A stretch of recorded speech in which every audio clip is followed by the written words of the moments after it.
तो भाई लोग कैसे हो। आज मैं आप लोग के सामने ड्रैकुला का अंत का लास्ट भाग लेके आया हूँ।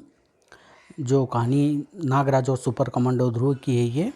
चलिए कहानी स्टार्ट करते हैं। ड्रैकुला का दिल अभी भी नागराज की पहुंच से दूर था, लेकिन ड्रैकुला का शरीर आज़ाद हो रहा था।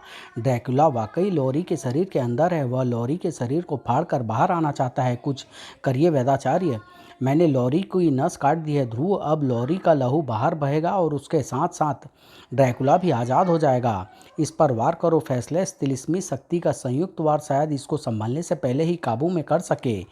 अब मुझे रोकना तेरे बस की बात नहीं है बूढ़े। अब तिलिस्मी शक्ति ड्रैकुला का कुछ नहीं बिगाड़ सकती। अब ड्रैकुला का कोई भी कुछ नहीं बिगाड़ सकता, क्योंकि ड्रैकुला ने अमृत चख लिया है। अब हम इसको नहीं रोक सकते। चलो, तुम्हारी एक परेशानी तो दूर हुई ध्रुव। ड्रैकुला के फिर से जी उठने के कारण अब प्रेतों का कंपटीशन भी खत्म हो गया होगा। अब राजनगर पर मंडराता खतरा भी टल गया होगा। लेकिन हम हम पर मंडराता खतरा कैसे टलेगा लॉरी? इस महावैम्पायर को रोकेगा मेरा महावैम्पायर नागपाशा। तिलिस्म टूटते ही नागपाशा ने होश में आकर मेरा खून पीने की कोशिश की, और इस कोशिश के कारण मैं नाग बंधनों से आज़ाद हो गया और मुझको यांत्रिक शक्ति को प्रयोग करने का मौका मिल गया। फिलहाल नागपाशा सुप्तावस्था में है और ये मेरी यांत्रिक शक्ति के इशारे पर नाच रहा है। हालांकि यह ज़्यादा देर तक सुप्तावस्था में नहीं रहेगा, लेकिन उस दौरान ये ड्रैकुला का सारा खून पीकर उसके शरीर का अमृत नष्ट कर देगा। काम इतना आसान नहीं था जितना कि गुरुदेव समझ रहा था। काम बहुत मुश्किल था। हम सही जगह पर पहुंचे हैं नागराज। ड्रैकुला का दिल इसी ताबूत के अंदर है, लेकिन ताबूत की रक्षा ड्रैकुला के चुनिंदा खूंखार सेवक कर रहे हैं। तभी नागराज, ड्रैकुला आज़ाद हो गया है। इससे पहले कि उसको तुम्हारे इरादों की भनक लगे, अपना काम पूरा कर लो। अभी नागपाशा ने ड्रैकुला को रोक रखा है। तिलिस्म भी टूट चुका है। इसलिए हमको नागपाशा की मदद के बजाय उन इंसानों से जूझना पड़ रहा है जिनको विनाश वृक्ष ने वैम्पायर बना डाला था। बड़ी गड़बड़ हो गई है गुण। ड्रैकुला जिंदा हो गया है। अब इससे पहले कि वह या आध हमको उसका दिल हासिल कर लेना है। ड्रैकुला के इन सेवकों में हमको घंटे तक रोके रखने की क्षमता है नागराज। फिर भला हम दिल तक कैसे पहुंचेंगे? एक ही रास्ता है गुण। अब मुझे मानस रूप में बदलने का खतरा उठाना ही पड़ेगा। हालांकि इस रूप में ये आत्माएं मुझ पर हावी हो सकती है, लेकिन इसके अलावा अब और कोई चारा नहीं है। तिस्क सर्प। नागराज का मानस रूप सामने आते ही उसका सामान्य शरीर इच्छाधारी कणों में बदलकर अदृश्य हो गया।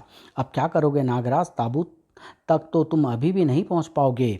ठीक कहा तुमने गुण, लेकिन अगर हम ताबूत तक नहीं पहुंच सकते तो ताबूत को अपने पास लाना होगा। मानस नागराज फर्श में घुसता जा रहा है। वो हम पहली मंजिल पर हैं, वह भूतल पर जा रहा है। पर क्यों? जल्दी ही जवाब मिल गया। मैंने मानस रूप में बदलने से पहले ध्वंसक सर्पों को ताबूत के नीचे बिछा दिया था। अब फर्श टूट गया है और ताबूत के साथ साथ ड्रैकुला का दिल भी मेरे पास आ गया है। अब मुझे मानस रूप त्याग कर सामान्य रूप में आना होगा। मेरे साथ आओ गुण। पर कहाँ नागराज? हम बाहर कैसे जाएंगे?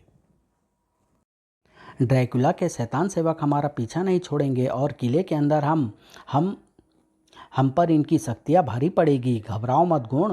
हम जमीन के नीचे से जाएंगे। मेरे सर्पों ने सुरंग पहले से ही खोद रखी है और हमारे पीछे से मेरे सर्प सुरंग को बंद भी करते जाएंगे। ड्रैकुला के सेवक हमारे पीछे नहीं आ पाएंगे और हम आराम से ड्रैकुला के दिल के साथ इस किले से बाहर निकल जाएंगे। यहाँ पर ड्रैकुला के सेवकों से हमको कोई खतरा नहीं होगा। अब इस दिल को नष्ट करना है। दिल ऐसे नष्ट नहीं होगा नागराज। दिल और ड्रैकुला तभी नष्ट होंगे जब वे एक दूसरे के साथ जुड़े हुए हो। पर ड्रैकुला ये बात नहीं जानता। हमको ड्रैकुला के पास जाना होगा नागराज। ड्रैकुला को रोक पाना अब शायद नागराज और गुण के लिए भी मुश्किल होने वाला था, क्योंकि ड्रैकुला अजय हो चुका था। हट जा मेरे रास्ते से नागपाशा। वैसे तो मैं तेरा अमृत मिश्रित रक्त पूरा भी पी लेता, लेकिन एक वैम्पायर दूसरे वैम्पायर का रक्त नहीं पी सकता। इसलिए मैं तुझको सिर्फ टुकड़ों में काट काट कर छोड़ दे रहा हूँ।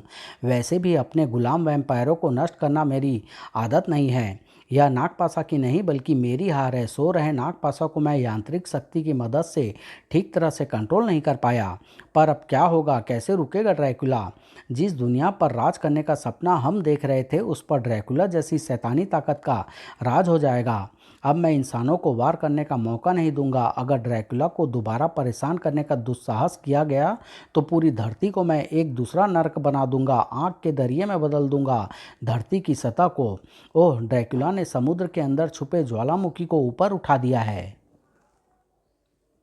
देखो नमूना कि ड्रैकुला धरती को नर्क कैसे बनाएगा। देखो, ज्वालामुखी उस इशारे के साथ फट पड़ा।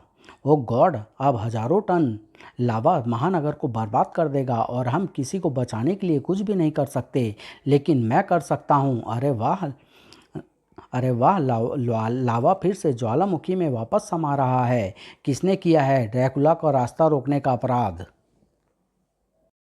ये शुभ काम मैंने किया है ड्रैकुला। अब तुम्हारे तबाही फैलाने के दिन खत्म हुए। रिटायरमेंट ले लो और अपने ताबूत में जाकर हमेशा के लिए सो जाओ, वरना तुम्हारा अस्तित्व हमेशा के लिए मिट जाएगा। देखो, तुम्हारा दिल हमारे पास है और इसमें अमृत का अंश नहीं है। यह नष्ट हो सकता है और इसके नष्ट होते ही तुम भी नष्ट हो जाओगे। तुमने मुझसे गद्दारी की है गुण। तुमने ही नागराज को मेरे दिल तक पहुंचने का रास्ता दिखाया है। अब मैं सिर्फ इंसानों को ही नहीं, तुम्हारी जैसी आत्माओं को भी तड़पाऊंगा। अगर तुम सब दर्दनाक मौत नहीं मरना चाहते तो मेरा दिल मुझे दे दो। इससे बहस करके समय क्यों खराब कर रहे हो नागराज? इसके दिल को नष्ट क्यों नहीं कर देते? क्योंकि इसके दिल को तभी नष्ट किया जा सकता है जब यह दिल ड्रैकुला के शरीर के अंदर हो। सिर्फ इसी स्थिति में दिल और ड्रैकुला का शरीर दोनों नष्ट हो सकते हैं। लेकिन ड्रैकुला के शरीर में जाते ही इस दिल में रक्त के साथ साथ अमृत का संचार भी हो जाएगा। फिर यह दिल भी अमर हो जाएगा। तब इसको नष्ट कैसे करोगे? इसके लिए गुण हमारी मदद करने के लिए तैयार है। जैसे ही ड्रैकुला का दिल इसके शरीर में पहुंचेगा, गुण समय की रफ्तार को कम कर देगा और इसका रक्त इसके दिल तक पहुंचने से पहले ही वह एक क्रॉस को इसके दिल में घुसा देगा। लेकिन अगर ऐसा ना हो पाया तो ड्रैकुला फिर कभी खत्म नहीं होगा। क्या खुसुर फुसुर कर रहे हो? अपने चारों तरफ मंडराते खतरों को देखो। मेरे एक इशारे पर पूरी दुनिया के इंसान देखते ही देखते प्रेतों में बदल जाएंगे और मैं ऐसा नहीं चाहता, क्योंकि फिर मैं खून किसका पीऊँगा? और रही दिल की बात, तो वह तुझको देना ही पड़ेगा। ओह, इसके दिल ने तो एकाएक तेजी से धड़कना शुरू कर दिया है। मैं इसको ठीक से पकड़ नहीं पा रहा हूँ। लो ड्रैकुला, पकड़ो अपना दिल और दफा हो जाओ। जो मैं चाहता था वही हो गया। तुम उतने बेवकूफ़ नहीं हो जितना मैं समझ रहा था, उससे कहीं ज़्यादा हो। क्योंकि एक बार मेरा दिल मेरे पास आ गया तो फिर मुझको किसी भी खतरे का डर नहीं। अरे, तूने मेरा दिल बीच में ही लपक लिया। एक मामूली इंसान की इतनी हिम्मत! ध्रुव ने एक आखिरी कोशिश तो की थी, लेकिन उसकी यह कोशिश काफ़ी नहीं थी। दोबारा कभी ऐसी हरकत की तो तेरा सीना फाड़कर तेरा दिल उसमें से बाहर निकाल लूँगा। ड्रैकुला का दिल उसके शरीर में घुसते ही गुण ने अपना काम शुरू कर दिया। चारों तरफ समय धीमी गति से चलने लगा और गुण वह लकड़ी का क्रॉस लेकर तेजी से ड्रैकुला की तरफ लपका। लेकिन ड्रैकुला अपने स्थान से गायब हो चुका था। मुझे पता था तू अपनी इस शक्ति का प्रयोग करेगा गुण, इसलिए मैंने अपने हृदय को अपने शरीर में अंदर डालने के साथ अदृश्य होने की प्रक्रिया भी शुरू कर दी थी। जब तक तूने समय की रफ्तार को कम किया तब तक मैं अदृश्य हो चुका था। तेरी चाल नाकामयाब रही गुण, गद्दार। गुण के होश खोते ही समय की गति सामान्य हो गई। तुम्हारा कहना सच हो गया ध्रुव। अब तो ड्रैकुला का हृदय भी अमृत पीकर अमर हो चुका है। अब दुनिया का विनाश रोकना बहुत मुश्किल है। नहीं नागराज, अभी भी बात नहीं बिगड़ी है। ये देखो, ग्रीस का मिनी स्प्रे, जिसको मोटरसाइकिल में डालने की वजह से मैं हमेशा अपनी यूटिलिटी बेल्ट में रखता हूँ। मैंने ड्रैकुला के हृदय पर इस स्प्रे द्वारा ग्रीस की एक परत चढ़ा दी है। अब कुछ देर तक इस परत के कारण उसके हृदय का संपर्क उसके रक्त से नहीं हो पाएगा। हमको इसी दौरान ड्रैकुला को इस क्रॉस से खत्म करना है। गुड वर्क ध्रुव, ये हमारे पास आखिरी मौका है। अपने अमरत्व पर गुमान कर रहे ड्रैकुला को अपने ऊपर होने वाले किसी भी हमले के कामयाब होने की फिक्र नहीं थी, इसलिए असावधानी में वह नागवार बचा नहीं पाया और उसके जमीन पर गिरते ही नागराज और ध्रुव ने वह क्रॉस उसके सीने में घुसाने में एक पल भी नहीं गंवाया। अब तेरा अंत होगा ड्रैकुला, क्योंकि तेरा हृदय अभी अमर नहीं हो पाया है। अब अपने हृदय के साथ साथ तू भी खाक में मिल जाएगा। मैं मर गया, मैं, मेरे दिल में क्रॉस घुस गया है। अरे दूर हट, क्योंकि क्रॉस मेरे दिल में नहीं धंसा है। ये क्या ध्रुव, इस पर तो क्रॉस घुसने का कोई असर ही नहीं हुआ है। तुम इंसान ये समझते हो कि जहाँ पर तुम्हारा हृदय लगा होता है हर शरीर में वहीं पर हृदय मौजूद होगा। अरे अक्ल के अंधो, ये भी तो सोचो कि जो वैम्पायर वैम्पायर हृदय को शरीर से दूर रख सकता है वह अपने शरीर में सीने के बजाय हृदय को कहीं और भी रख सकता है। मेरे शरीर में मेरा हृदय कहाँ पर है यह तुम मरते दम तक नहीं जान पाओगे, क्योंकि तुम्हारी मौत का वक्त कुछ ही पल दूर है। इन दोनों से दूर हट ड्रैकुला, मेरे वार चाहे तुझे मार ना पाए लेकिन तुझे रोक कर तो रख ही सकते हैं। थैंक्स लॉरी, दिल अभी अभी तक तेजी से धड़क रहा है। ऐसा लग रहा है मानो मेरी गर्दन किसी लोहे के शिकंजे में। ओह, मुझे मिल गया इसके हृदय को ढूंढने का तरीका। नागराज, लॉरी, वेदाचारी, फेसलेस, गुरुदेव, आप सभी ड्रैकुला पर अपनी भरपूर शक्ति से वार करें और बिना रुके करते रहे। इस समय कोई भी ध्रुव से सवाल पूछकर समय व्यर्थ करने के मूड में नहीं था। हमला तुरंत शुरू हो गया। इ- इस तरह से हम ड्रैकुला को कुछ देर के लिए और रोक लेंगे, लेकिन इससे फायदा क्या होगा? होगा नागराज, होगा। ड्रैकुला जितना हमारी शक्तियों का प्रतिरोध करेगा इसका दिल उतनी ही तेज तेज गति से धड़केगा, और सर्प शक्ति से युक्त तुम्हारे कान उस धड़कन को सुनकर ड्रैकुला के हृदय को सही स्थिति का पता लगा सकते हैं। और एक बार हमको सही स्थिति का पता लग जाए तो फिर हम ड्रैकुला के हृदय में क्रॉस घुसाकर उसको खत्म कर सकते हैं। मैं ड्रैकुला की धड़कन सुनने की कोशिश करता हूँ, पता नहीं इतने शोर में वह धड़कन सुनाई देगी भी या नहीं। ड्रैकुला पर बिना रुके वारों की बरसात होती जा रही थी और उसके दिल की धड़कन बढ़ती जा रही थी। मिल गया मुझे, इसके हृदय का पता मिल गया ध्रुव। इसका हृदय इसकी बाईं जांघ में रखा हुआ है। फिर देर किस बात की है नागराज, अब तो बस इस क्रॉस को उठाकर इसके हृदय में घुसा देना है। ध्रुव का हाथ घुमा और इस बार ड्रैकुला का हृदय बच नहीं सका। क्रॉस ने हृदय को चीर कर रख दिया और इस बार ड्रैकुला सचमुच चीख उठा। तुम लोगों ने मेरे हृदय को कैसे ढूंढ निकाला? कैसे पता चला तुमको इसकी स्थिति का? और मेरा हृदय अमर क्यों नहीं हुआ? ड्रैकुला का शरीर एक बार फिर धूल में बदलता चला गया। दुनिया पर छाया आतंक खत्म हो चुका था। अब चारों तरफ शांति थी। तुम दोनों ने तो वाकई कमाल कर दिया ध्रुव और नागराज। पर ड्रैकुला के खत्म होने से नागपासा को लगातार काटते यंत्र भी लुप्त हो गए हैं। नागपासा फिर से वैम्पायर बन जाएगा। अब इसको तुरंत ठीक करना बहुत ज़रूरी है। सिर्फ नागपासा ही नहीं, महानगर में दर्जनों ऐसे इंसान हैं जो वैम्पायर के रूप में बदल गए हैं। उनको भी सामान्य बनाने का तरीका ढूंढना होगा। मैं बहुत देर से ये सोच रहा था कि मैं जब भेड़िया वैम्पायर के काटने से वैम्पायर बन गया था तो फिर मैं ठीक कैसे हुआ। अब मुझको ध्यान आया कि वैम्पायर बनने के बाद जब मैं एंथोनी से लड़ रहा था तो मैं कब्रिस्तान की ज़मीन में सुरंग बनाकर अंदर घुसा था और इस दौरान कब्रिस्तान की मानव अवशेषों से सनी मिट्टी मेरे मुंह में चली गई थी। मुझे पूरे यकीन है कि उस मिट्टी में मौजूद तत्वों ने ही मेरे शरीर में दौड़ रहे वैम्पायर तत्वों को नष्ट करके मुझे सामान्य बना दिया था। ऐसा हो सकता है नागराज, अब मैं पूरे महानगर में कब्रिस्तान की मिट्टी को तिलिस्मी आंधी के जरिए बिखेर कर वैम्पायरों को सामान्य इंसान बना सकता हूँ। महानगर पर मंडराता एक दूसरा खतरा भी टल रहा है नागराज। ड्रैकुला के खत्म होने से फट पड़ने को तैयार हुआ ज्वालामुखी भी अब वापस समुद्र में समा रहा है।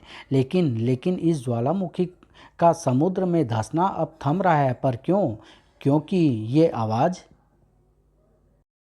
क्योंकि ड्रैकुला अभी मरा नहीं है। मरते मरते ऐन वक्त पर मेरे हृदय में रक्त का संचार होने लगा और मैं फिर से जी उठा। अब मैं कभी नहीं मरूंगा, मैं अमर हूँ। मेरा हृदय अमर है, मेरी शक्तियाँ अमर है। अब अमर है ड्रैकुला। ओफ, अब तो वेदाचारी और फेसलेस भी गुरुदेव तथा नागपासा को लेकर जा चुके हैं तिलिस्मी आंधी की मदद से वैम्पायरों को ठीक करने के लिए। अब यहाँ पर सिर्फ हम तीन हैं इसका मुकाबला करने के लिए। ओह, इसके हृदय पर ग्रीस का असर अगर एक सेकंड के लिए भी और रहता तो ये मर चुका होता। लेकिन अब ये कभी नहीं मरेगा, क्योंकि अब और कोई तरीका बचा ही नहीं है इसको मारने का। ओह, हवा तेज चलने लगी है। ये जरूर वेदाचार्य द्वारा चलाई गई तिलिस्मी आंधी है। हवा में कब्रिस्तानों की धूल उड़ रही है और यह ड्रैकुला को भी थोड़ा बहुत परेशान कर रही है। अगर इस वक्त इसको ओह ड्रैकुला को ख़त्म करने का एक तरीका अभी बचा हुआ है, लेकिन उस तरीकों को पूरा करने के लिए तुमको और लॉरी को मिलकर काम करना पड़ेगा नागराज। ऐसा कौन सा तरीका अभी बचा है ध्रुव? ध्रुव तेजी से अपनी योजना को लोरी तथा नागराज को समझाता चला गया और फिर लड़खड़ाते ड्रैकुला को लोरी के उस वार ने हवा में उठाकर ज्वालामुखी के मुहाने पर जा पटका। अब देर मत करो नागराज, वरना ड्रैकुला को संभलने का मौका मिल जाएगा। ऐसा नहीं होगा ध्रुव, मैं अपने मानस रूप में बदल चुका हूँ, मुझे ड्रैकुला तक पहुँचने में एक पल भी नहीं लगेगा। ड्रैकुला अभी ठीक से अपने पैर जमा भी नहीं पाया था कि नागराज के वार ने उसको ज्वालामुखी के अंदर रवाना कर दिया। ड्रैकुला ने संभल कर ऊपर आने की कोशिश की, लेकिन मानस नागराज ने उसको सफल नहीं होने दिया। वह ड्रैकुला के शरीर को तब तक धकेलता चला गया जब तक दोनों लावे की नदी में गोता नहीं लगा गए। नागराज के मानस रूप को तो लावा छू भी नहीं सका, लेकिन ड्रैकुला का शरीर लावे की तपन से गलता चला गया और ड्रैकुला के गलते ही ज्वालामुखी एक बार फिर समुद्र तल की तरफ धंसने लगा। ज्वालामुखी समुद्र में समा रहा है, यानी नागराज सफल हो गया। इस बार ड्रैकुला का अंत हो गया है। तुम एक बात भूल रहे हो ध्रुव, और वह यह कि ड्रैकुला अमर है। लावा उसको गलाएगा जरूर, लेकिन वह फिर से सामान्य रूप में आ जाएगा और ऐसा होते ही लावा फिर से उसको गला देगा। वह फिर बनेगा और फिर गल जाएगा, और यह प्रक्रिया तब तक चलती रहेगी जब तक पृथ्वी के गर्भ में लावा मौजूद है। ड्रैकुला अब नष्ट हो चुका है नागराज। और फिर नागपाशा से तो वैम्पायर के लक्षण लुप्त हो गए थे, लेकिन उसको ठीक होते ही गुरुदेव और नागपाशा न जाने कहाँ भाग भाग खड़े हुए। उनको तो एक न एक दिन पकड़ ही लेंगे वेदाचार्य। फिलहाल तो महानगर में वैम्पायर बने लोगों को स्वस्थ करना आवश्यक था। यह अब तक का दुनिया पर छाने वाला शायद सबसे बड़ा संकट था ध्रुव और नागराज, जिसे तुम दोनों के अद्भुत दिमाग और शक्तियों ने आसानी से टाल दिया। ड्रैकुला अभी चाहे मरा ना हो, लेकिन वह मरे के बराबर ही है। यह शायद सच हो सकता है, लेकिन फिर भी मुझे न जाने क्यों ऐसा आभास हो रहा है जैसे अभी एक खतरे का झोंका आना बाकी है। तुझे सही आभास हो रहा है लड़की। तुम लोगों ने मेरे शरीर को तो एक कभी न खत्म होने वाले विनाश चक्र में फंसा दिया है, लेकिन मेरी आत्मा अभी भी आज़ाद है। अब मैं तलाश करूंगा शक्तिशाली शरीरों की और फिर मचाऊंगा दुनिया में कोलाहल। समाप्त। बहुत जल्द आप लोग के सामने लेके आऊँगा कोलाहल।